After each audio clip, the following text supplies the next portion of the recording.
Love this reading. It's one of my favorites. Bartimaeus, what a legend.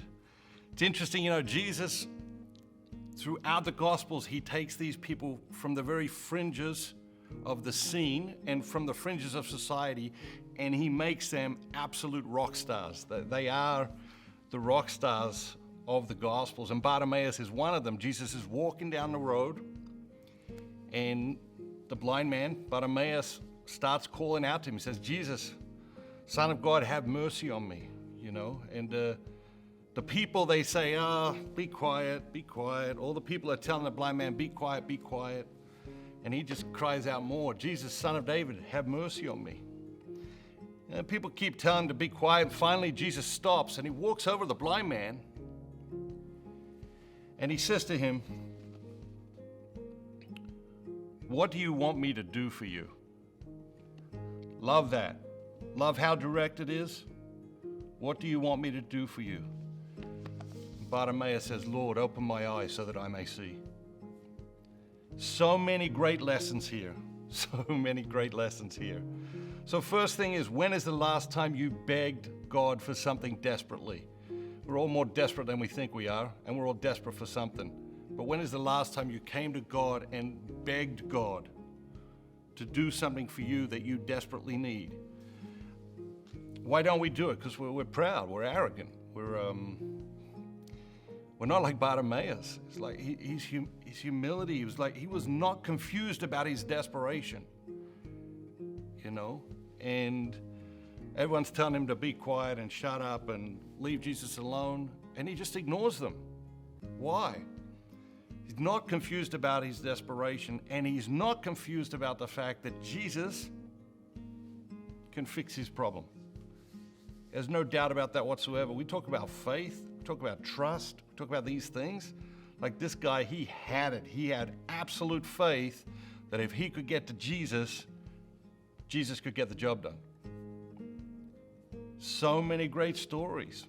Jesus says, let's have a look at it again. What do you want me to do for you? If Jesus showed up in your life today and just got in your face and said, "What do you want me to do for you?" what would you ask him for? What would you ask him for? Do you know what you'd ask him for? Would you ask him for the right things? Because very often we ask for the wrong things. We ask for the wrong things from God. We ask for the wrong things from people we're in relationship with. We ask for the wrong things from life. But if Jesus showed up today and said, "What do you want me to do for you?" Like Bartimaeus had piercing clarity, right? He was 100% aware of what his deepest, greatest need was. He didn't have to think about it. "Lord, open my eyes so that I may see." One of the mistakes we make when we're reading the Bible is we think of these people as other rather than as part of ourselves, as an extension of ourselves, as a representation of ourselves, We think, it must be hard to be blind, when the reality is we should know what it's like to be blind, because we all have blindness. What is your blindness? Or what are your blind spots in relationships? What are your blind spots when you're judging other people? What are your blind spots when you're judging yourself?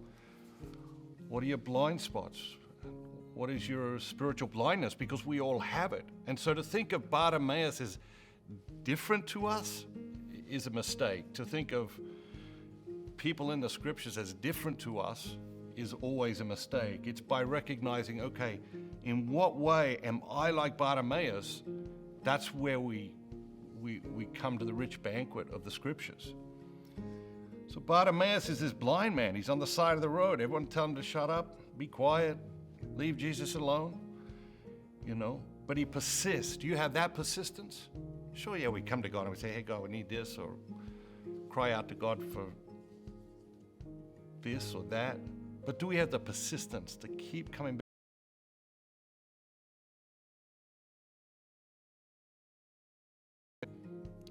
And so what are the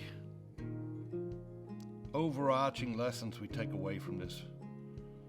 Number one, Bartimaeus was not confused about what Jesus could do for him. He was not confused. He knew it. He trusted it. He believed it. Are we confused about what God can do for us? I think sometimes we are. And number two, Jesus takes these people in the scriptures from the fringes of society, places them right at the center of the gospel. And what is the lesson there? So many lessons. I think one lesson is that how a community treats its most vulnerable members says everything about that community. And that is true if that community is a family, it's true if that community is a neighborhood, or a school community, or a church community, or a business community. How a community treats its most vulnerable members tells us almost everything about that community. And I think the other piece of this is that if Jesus is constantly taking these people from the fringes and placing them at the center of the gospel, isn't he also asking us to do that?